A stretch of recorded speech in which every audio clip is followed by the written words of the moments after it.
فرض عین شو دوی ونه کړ.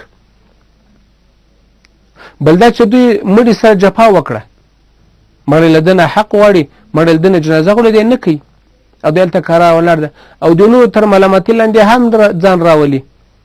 او یا بعضې خلک ولاړ دي، هغوی ولاړ دي وایي چې زه اودس نه لرم، یا بله پلمه کې زما جنازې لمونځ نه ده زده. نه هغه څوک چې وایي چې زه اودس نه لرم نو دو نفره نشي کولی چې تیمم وکړي. یو هغه امام چې جنازې لمونځ ورکوي، او هغه چې د مړي ولي وي، ځکه چې دوی د خلک کولی شي چې تم سي انتظار ورته وکړي. خو غیر له دغو دونه نور کسان د ټولو ملته چابک تیمم وکړي او په جمع کې ورسره ودرېږي، جنازې لمونځ چې تېر سو بیا قضا نه لري او داسې هلته ولاړ دي. دا ډېر غلط عمل ده. دوی جنازې لمونځ وکړي او جنازې لمونځ کله چې دوی وکړه نو البته دا به یا به د هغه سړي جنازې لمونځ زده یا به نه وي زده. که یې زده وي خو یې وکړه، او که یې زده نه و نو په جنازه کې 4 تکبیره فرض یي او نیت یې داسې کوي که یې نه و زده چې نیت کوم چې ستا ملا کې د ما هم هماغه رقم.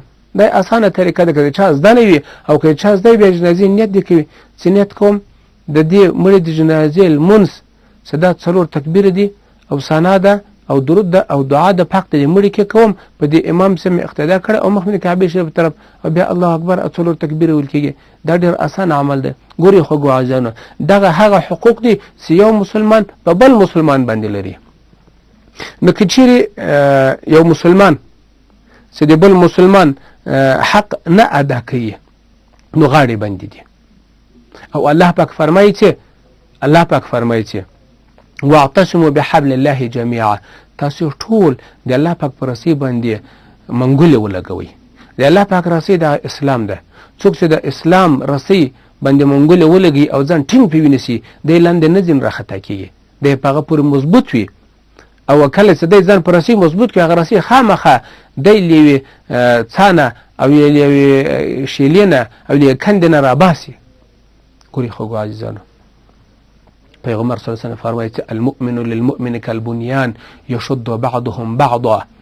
مسلمان بل مسلمان لره لکه خښتې د یو ودانې د یو دیوال دی چې یوه خښته بله خښته مضبوطوي. نو کله چې زه د یو بل مسلمان داسې یو موضوعات او داسې ښېګڼو ته یا جنازې ته یا واده ته یا ختم ته یا بل داسې مجلس چې هغه خیر مجلس زه ورنسم، هغه د ما مجلس ته رانسي، نو دغه ټولنه خو له منځه ولاړه. او شیطان هم دا غواړي چې مسلمانو په مابین کې دغه اتفاق چې موجود ده دغه لرې کړي. خوږو عزیزانو، الله پاک دې اول ماته بیا تاسو ته د دغو خبرو او د دغو ویناګانو د عمل توفیق را به ورکړي، او بیا هغه حقوق چې نور یو مسلمان په بل مسلمان لري هغه هم چې موجود دي په کتابونو کې او علما یې همیش اکثرا بیانوي، د هغو عمل دې هم را په برخه کې. او دا دعا به کوو چې الله پاک دې په موږ تاسو باندې لا زیات ورحمېږي. دغه اوسنۍ دغه خپلمنځي جګړې چې وینو او دغه یو بل ته په کرکه کتل چې وینو او دغه په زړونو کې کینه او قدرت چې وینو، دا د الله پاک له موږ تاسو ټولو نه لرې کړي او د موږ زړونه د الله پاک همیش پاک ولري. او هر کله د الله پاک موږ تاسو په خیر مجلسونو کې او په داسې خوږو مجلسونو کې سر راټول ولري. آمین یا رب العالمین برحمتک یا ارحم الراحمین. تلویزیون څخه زده کړه پرته له کتابو هم کولی شئ. د نورو معلوماتو لپاره پښتو ټلویزیون سره اړیکه ونیسئ او یا زموږ ویب پاڼه وګورئ. زموږ د اړیکې شمیره 0039 202